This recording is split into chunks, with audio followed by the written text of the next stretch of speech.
बार ये देखने को मिलता है कि चलो भाई बैंक निफ्टी बाई कर लो, निफ्टी बाई कर लो। तो हेलो दोस्तों, कैसे आप सभी लोग।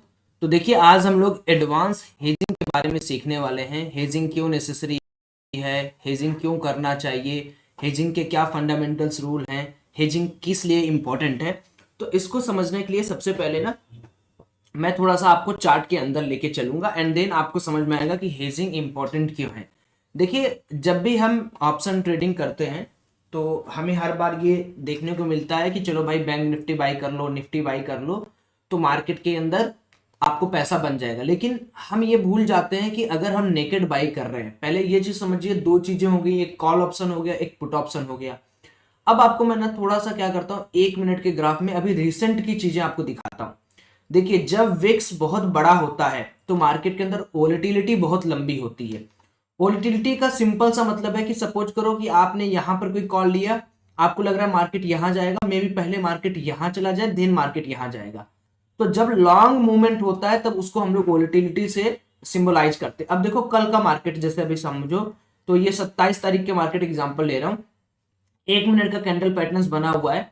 यहां पर आप देखोगे 1 मिनट में मार्केट ने 310 पॉइंट लिया, फिर अगले 1 मिनट में मार्केट ने 293 पॉइंट का मूव किया, फिर एक एक मिनट में मार्केट क्या क्या कर रहा है दोस्तों, 300 पॉइंट का मूवमेंट दे रहा है। तो ऐसे में अगर आप सिर्फ नेकेड, मान लो यहां पर किसी ने नेकेड कॉल बाई कर लिया, तो मार्केट ने एक ही मिनट में उसका पैसा गवा दिया। अगर मान लो किसी ने पुट लिया होता और सावधानी से हेजिंग किया होता तो पुट उसको प्रॉफिट देता, कॉल उसको थोड़ा सा लॉस दे देता।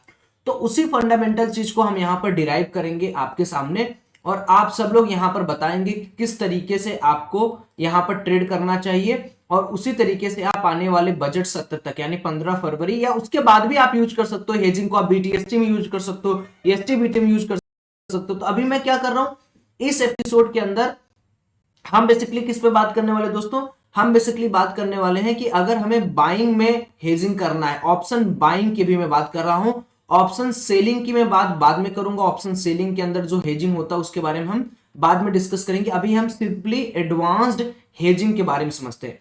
देखो, हेजिंग करने का मतलब ये नहीं है कि आपने कॉल बाई कर लिया और पुट बाई कर लिया तो आपको प्रॉफिट होगा। हेजिंग कब करते हैं दोस्तों, हेजिंग तभी करते हैं जब मार्केट में वोलाटाइल या वोलेटिलिटी का सिचुएशन होता है। यानी आपके पास ऐसा नहीं है कि मार्केट यहां पर ओपन हो कि यहीं पे चल रहा है, यहीं पर चल रहा है, 100-150 के ऊपर नीचे कर रहा, आपने कॉल पुट लिया तो आपको प्रॉफिट होगा। दोस्तों, आपको पता है ना कि कॉल पुट एक ऑप्शन डेरिवेटिव और इनके अंदर वीकली एक्सपायरी होती है। तो वीकली एक्सपायरी के अंदर इनका डीके भी उसी तरीके से होता है। अगर आपने नहीं अच्छे से प्रॉफिट बुक किया, समय के साथ अगर एग्जिट नहीं किए, तो ये डीके होता है। अब मैं थोड़ा सा ना आपको समझा देता हूं ताकि आपको एक एडवांस लेवल की नॉलेज हो जाए। अब आपको क्या लगता है कि मार्केट के अंदर एक स्ट्राइक प्राइस कॉल का हो गया और एक स्ट्राइक प्राइस पुट का हो गया। सपोज करो ना कि मार्केट अभी यहां पर चल रहा है, ध्यान से देखो, ये मार्केट का एक लाइन हो गया। इसको हम लोग दोस्तों क्या बोल देंगे, इसको हम लोग बोल देंगे एटीएम। ठीक है, ये एटीएम हो गया। Same goes with put side, जहां भी मार्केट करंटली चल रहा है उसको एटीएम यानी at the money strike price बोल दिए।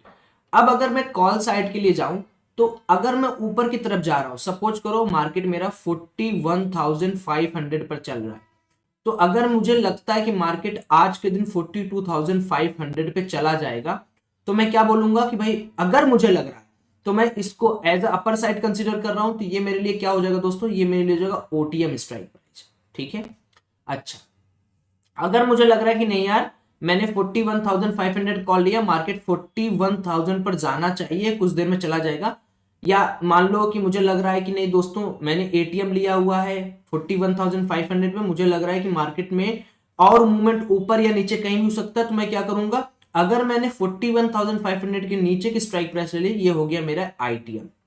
अब ध्यान से समझो, पुट के लिए ये आपका आईटीएम हो गया ऊपर साइड, यानी अगर मार्केट 41,500 पे चल रहा है तो 42,500 आपके लिए आईटीएम हो गया, और 41,000 दोस्तों आपके लिए हो गया ओटीएम। अब ओटीएम का मतलब क्या है, ओटीएम का मतलब होता है out the money call, ITM का मतलब in the money call, ATM का मतलब एट द मनी कॉल। अब ऑप्शंस को हमने 3 कैटेगरी में डाल दिया। ठीक है, यदि किसी भी ऑप्शन के पास इंट्रिंसिक वैल्यू होती है। अब आप ये समझो इंट्रिंसिक क्या होता है क्या नहीं होता, उसके बारे में आपको कुछ नहीं सोचना है। इंट्रिंसिक को आप मान लो कि इसके पास लड्डू, इसको हम लोग लड्डू के टर्म में लिखेंगे कि किसी के पास लड्डू है तो वो हो जाता है आईटीएम। मतलब मेरे पास अगर लड्डू है तो मैं क्या हो गया, मैं आईटीएम हो गया। ठीक है, अब अगर मान लो मेरे पास कोई लड्डू नहीं है, यानी मेरे पास कोई इंट्रिंसिक वैल्यू नहीं है दोस्तों, यानी मेरे पास कोई भी इंट्रिंसिक वैल्यू नहीं है, यानी मेरे पास लड्डू नहीं है, तो मैं हो गया ओटीएम। यहीं पर सारा खेल है, यहीं पर हेजिंग का सारा सीक्रेट छुपा हुआ है। आईटीएम का प्रीमियम क्या होता है, महंगा होता है। क्यों? क्योंकि इसके पास लड्डू है, समझो। और ओटीएम का प्राइस सस्ता होता है क्योंकि इसके पास कुछ नहीं है, इसके पास लड्डू नहीं है। So ITM option is higher than OTM because ITM options premium include intrinsic value and plus time value। ये याद रखना, लड्डू के साथ इसके पास टाइम की वैल्यू है दोस्तों, क्योंकि ऑप्शंस बिना टाइम के नहीं बनते हैं।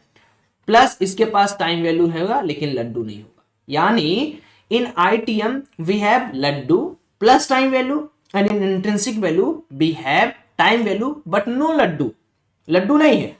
इट मीन आप अगर बायर हो तो बायर के लिए क्या होता है दोस्तों, बायर्स के लिए लड्डू के साथ साथ टाइम का वैल्यू मिल जाए तो उनको मजा आ जाए। जैसे मान लो मैंने कहा कि 41,500 पर मार्केट चल रहा है, तुम हो, ठीक है, मान लो एक श्याम है और मान लो एक राम है। ठीक, श्याम ने 42,500 का कॉल लिया, ठीक, 41,500 पे, और एक बंदा है मान लो राम ने लिया 41,200 का कॉल। ठीक है, तो अब देखो मार्केट सपोज करो 41,500 से लेके 42,500 पे गया। अगर इतना बड़ा मूवमेंट हुआ तो हो सकता है श्याम मात्र इसमें 800 रुपए कमाएगा। अगर मार्केट दोस्तों 41,500 से लेके 42,500 तक गया तो, यानी 1000 के मूवमेंट पर, इंडेक्स की बात मैं कर रहा हूं, बैंक निफ्टी की बात मैं कर रहा हूं, 1000 पॉइंट 1000 प्लस पॉइंट मूवमेंट पर श्याम 800 रुपए कमा रहे, क्योंकि श्याम के पास कोई लड्डू तो था नहीं, सिर्फ इसके पास समय था। समय के साथ साथ मार्केट 42,500 पे चला गया, श्याम खुश हो गया। एंड अगर कोई राम ने भी सेम समय पर लिया और मार्केट सेम क्लोज हुआ तो राम को 1000 का 980 रुपए मिलेगा। अब आप यहां से थोड़ा सा समझ सकते हो कि वाई एटीएम वाई ओटीएम। कितने लोगों को ये वाला कॉन्सेप्ट समझ में आ गया, बताइए। सो कहने का मतलब है दोस्तों कि अगर आप हेजिंग कर रहे हो या नॉर्मल भी मार्केट को बाई कर रहे हो तो आपको यह चीज समझना पड़ेगा दोस्तों कि हमें नॉर्मल डे में हमेशा ये कोशिश करनी है कि लड्डू के साथ साथ हम लोग क्या करें, टाइम की वैल्यू का फायदा उठाएं। So this is the part number 1 of hedging. Please visit part number 2 for more. Thank you.